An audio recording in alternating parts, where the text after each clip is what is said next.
You know, you've got people here who own buildings and own land. They don't stay in this country. Nobody knows where they are. We are going to expropriate in terms of this act. Sizukulinda. Sibe silinde into esingayaziyo engabambekiyo. Sithatha umhlaba lo uzawubona nanku umthetho. But it will also be guided by judicial intervention. So it's not like land grab. And we can't just be living here with land, looking at it, and then we can't do anything to it. It's a health hazard zone. We can't do anything about it. This bill empowers us to do. As Yanda, in terms of the Defense Force briefing, it is important. And there have been statements that have been issued. Of course, they are briefing at the right time because Defense Force doesn't work like anybody.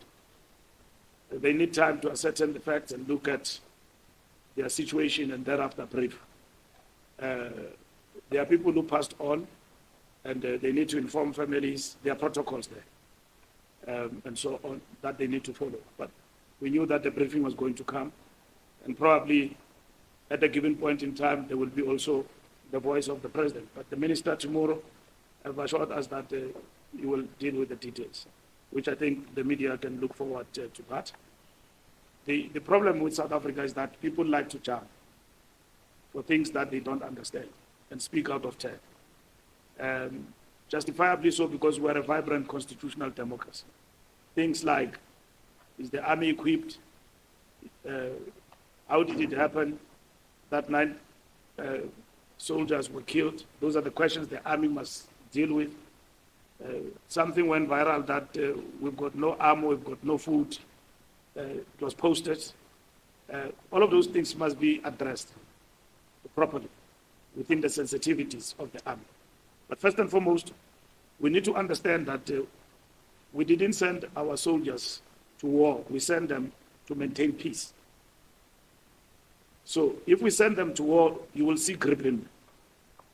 So if people attack us, we will go this direction of Pretoria in the afternoon. In 30 seconds, everything will have. So the attempts in terms of peace mission that our countries agree to. And those terms include the fact that what armament are you giving in and all of that.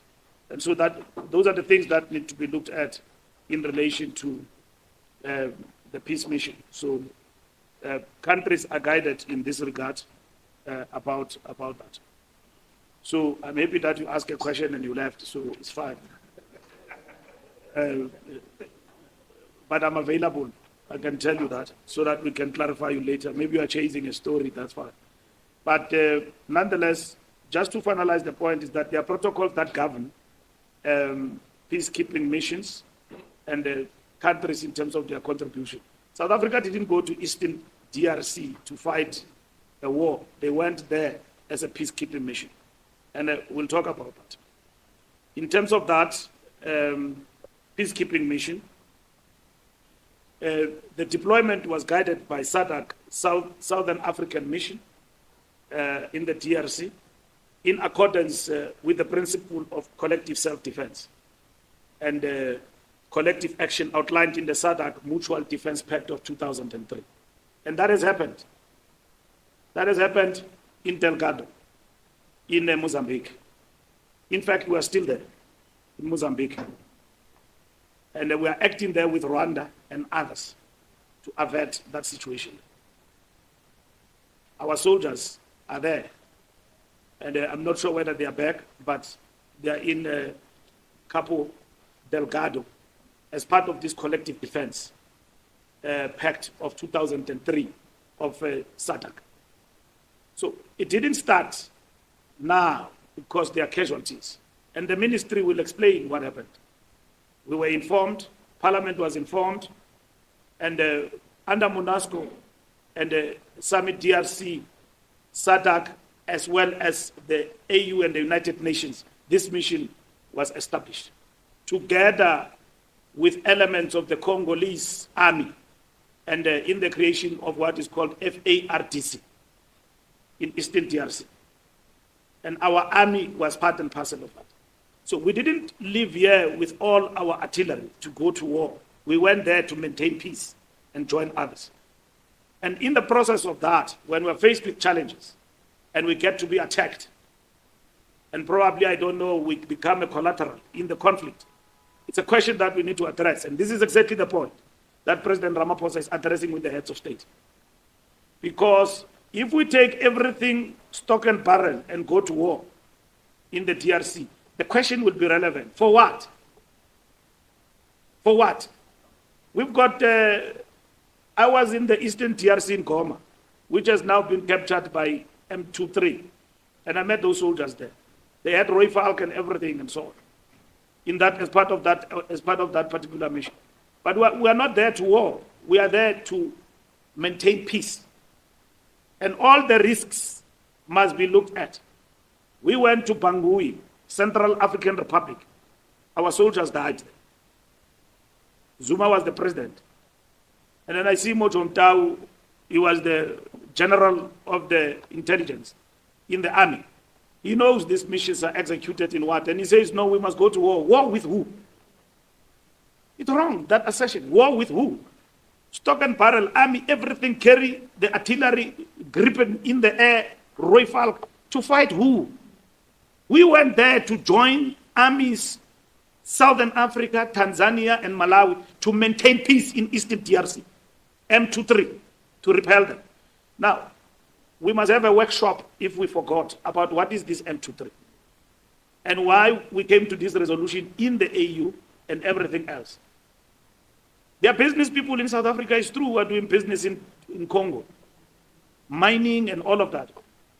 South Africa, under Thabo Mbeki, as our president, we were here at Luthuli House, working with the Congolese at Shell House to establish government in Congo. There was no government. Kabila, his father came, and then his son came. We established government. We went to, what is this place? No, we went to Sun City with them to establish government under Kabila. Administration after administration, they've been faced with challenges. And the Great Lakes region, we have been faced with these particular challenges over time, including Rwanda, Uganda, Congo, DRC, and so on. So we have been dealing with this issue in South Africa. And we have had South African business people, black and white, going to Congo for businesses and all of that. It did not need our army to go and protect their interests. We've been in the Eastern DRC for a specific purpose, ethnic cleansing and all of those things that happened. If you remember what happened in Rwanda, and the world was watching, our foreign policy has made a commitment in terms of the African continent that we will work for peace in the context of the institutions, democratic institutions like the African Union and SADC. We will not act on our own. The fact that we have now realized casualties in the DRC, Eastern DRC, it's unfortunate that our soldiers died there, but they are brave. They are brave and they must be celebrated because they died on duty for Pan-Africanist cause that this government have actually embraced. They didn't die there because they were protecting minerals of somebody. Our people must not be misled. They went there for peace, and that is what it is all about, and it must be understood.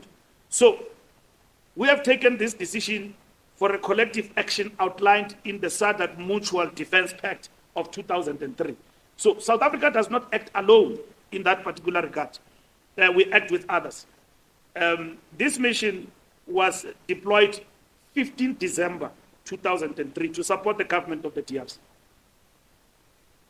15 December 2003 December, this mission was executed in Eastern DRC by the South African government. And that's what has actually happened there.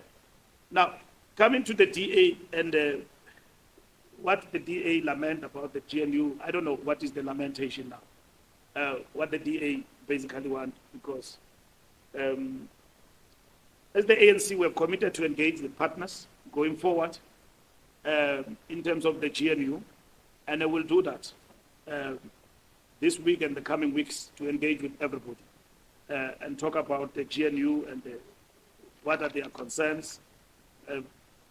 Talking via the press won't help. We have explained our position. Transformation is our agenda. And we need to understand that we did not have an agreement that all the bills that were passed by the sixth administration will come to a halt in our negotiations. We don't have such agreement. And as the ANC, if such a matter arose, we will be very clear with the DA that we don't agree. We cannot now use GNU for bills that have been passed in Parliament to halt progress. We can't. And if that then constituted a deal breaker, it should have happened then. You know, you don't operate like a street fighter. I'll get them that side. No, it doesn't work like that. You play your cards open.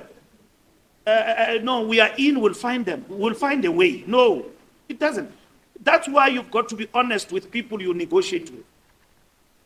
I can't go to some political party and promise them.